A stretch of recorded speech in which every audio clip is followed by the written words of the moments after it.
বাংলাদেশ সেনাবাহিনীর সাথে জামাত ইসলামের একজন প্রার্থী ডক্টর খালিদুজ্জামানের বাকবিতণ্ডার একটি ভিডিও সোশ্যাল মিডিয়াতে ইতিমধ্যে ছড়িয়ে পড়েছে।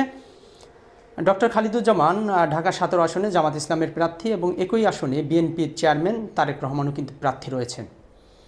ডক্টর খালিদুজ্জামান তিনি ক্যান্টনমেন্ট এলাকায় আজকে প্রবেশ করতে যান, কারণ তার নির্বাচনী যে এলাকা সেই এলাকাটা হচ্ছে ক্যান্টনমেন্ট এরিয়াটাই কিন্তু এর অংশ মধ্যে রয়েছে। তো ডক্টর খালিদুজ্জামান তার ব্যক্তিগত বডিগার্ড নিয়ে যারা সশস্ত্র অবস্থায় ছিলেন তিনি ক্যান্টনমেন্টে আজকে প্রবেশ করতে যান। সেখানে সেনাবাহিনীর যে নিয়ম অনুযায়ী যে যারা বেসামরিক লোক তারা কিন্তু অস্ত্র নিয়ে ওইভাবে প্রবেশ করতে পারে না। তো তারই অংশ হিসেবে সেনাবাহিনীর ওইখানে যার দায়িত্বরত ছিলেন তারা কিন্তু বলেছেন যে স্যার মানে এই যে অস্ত্র এটা নিয়ে যাওয়া যাবে না। তো সেখানে তিনি সেনাবাহিনীর সাথে যে বিষয়টা যেভাবে ডিল করলেন, যেভাবে তিনি মানে বাকবিতণ্ডায় জড়িয়ে পড়লেন, এটা কিন্তু আসলে তার জন্য অনাকাঙ্ক্ষিত হয়েছে। কারণ হচ্ছে তিনি শুধু বাকবিতণ্ডায় জড়ান নাই, পাশাপাশি তিনি সেনাবাহিনীকে উদ্দেশ্য করে যে ধরনের বক্তব্য, মানে খুবই আপত্তিকর বক্তব্য দিয়েছেন বা যেসব কথাবার্তা বলেছেন সেটা অপ্রত্যাশিত।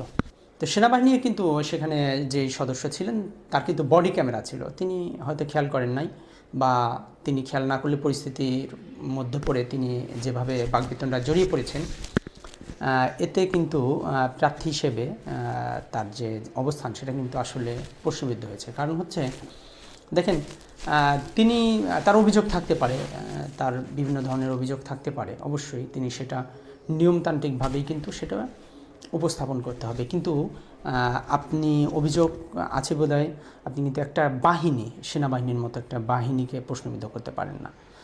সেনাবাহিনীর হয়তো দু একজনের কথা আপনার ভালো না লাগতে পারে বা তাদের আচরণ আপনার বিপক্ষে যেতে পারে, কিন্তু পুরো সেনাবাহিনী কিন্তু দোষারোপ করা যায় না। 5ই আগস্টের সময় সেনাবাহিনী যদি সাধারণ মানুষের পাশে না দাঁড়াইতো তাহলে কী হতো, রক্ত হতাহত কিন্তু আরও বাড়তো, ঠিক না? এবং এটা কিন্তু অনেক কঠিন ছিল। সেই মুহূর্তে কিন্তু সেনাবাহিনী তাদের যে দেশপ্রেমিক অবস্থান বরাবর মতো সেটা কিন্তু তারা করেছে। তো সেখানে সেনাবাহিনীকে তিনি উদ্দেশ্য করে যে ধরনের, পুরো সেনাবাহিনীকে উদ্দেশ্য করে যে ধরনের আপত্তিকর কথা বলেছেন, এটা ডক্টর খালিকুজ্জামানের মতো যারা সচেতন প্রার্থী, যা শিক্ষিত প্রার্থী, মার্জিত প্রার্থী, জামাত ইসলামের এই ধরনের প্রার্থীর কাছ থেকে এই ধরনের বক্তব্য কিন্তু আশা করা যায় না।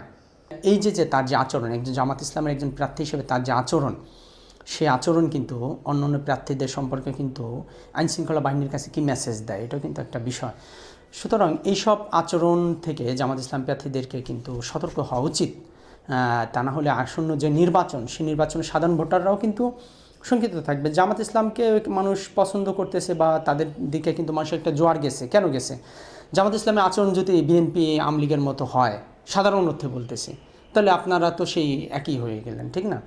তো ডক্টর খালিকুজ্জামান যে ভাষায় সেনাবাহিনীর সাথে কথা বলেছে সেটা মানে বাংলাদেশের, নতুন বাংলাদেশের যে পরিবর্তিত রাজনীতির কালচার, সেই কালচারের কথা বলেন নাই তিনি। ওই যে অতীতে যে কালচার ছিল সেই কালচারের ভাষায় তিনি কথা বলেছেন। তিনি কিন্তু বিষয়টা সুন্দরভাবে ডিল করতে পারেন। তো খালিকুজ্জামান যেভাবে কথা বলেছেন, যেভাবে তিনি যেসব আপত্তিকর কথাবার্তা বলেছেন সেনাবাহিনীকে উদ্দেশ্য করে, এবং তার যে ওইখানে অ্যাটিচিউড, বডি ল্যাঙ্গুয়েজ এবং যে ধরনের কথাবার্তা ছিল, এটা কোনোভাবে কাম্য নয়। এবং জামাত ইসলামের প্রার্থীরা অনেকে দেখেন প্রশংসিতর পাশাপাশি অনেক প্রার্থী কিন্তু উল্টাপাল্টা অনেক কাজের কারণে কিন্তু নিন্দিত হয়েছে, জামাত ইসলামের সমালোচনাও করতেছে। খালিকুজ্জামানও কিন্তু সেই সুযোগ করে দিলেন এবং বিশেষ করে বাংলাদেশ সেনাবাহিনীর মতো একটা প্রতিষ্ঠান, একটা বাহিনীর বিরুদ্ধে এই ধরনের আপত্তিকর কথাবার্তা, উল্টাপাল্টা কথাবার্তা, এটা তার মতো একজন প্রার্থীর কাছ থেকে কিন্তু কাম্য না। তাহলে আগামী বাংলাদেশে জামাত ইসলামও যদি নির্বাচিত হয় তাহলে তারা কি বার্তা দিচ্ছে, কেরম বাংলাদেশ হবে, ঠিক না? সুতরাং এসব জায়গায় প্রার্থীদের অবশ্যই সতর্ক থাকা উচিত।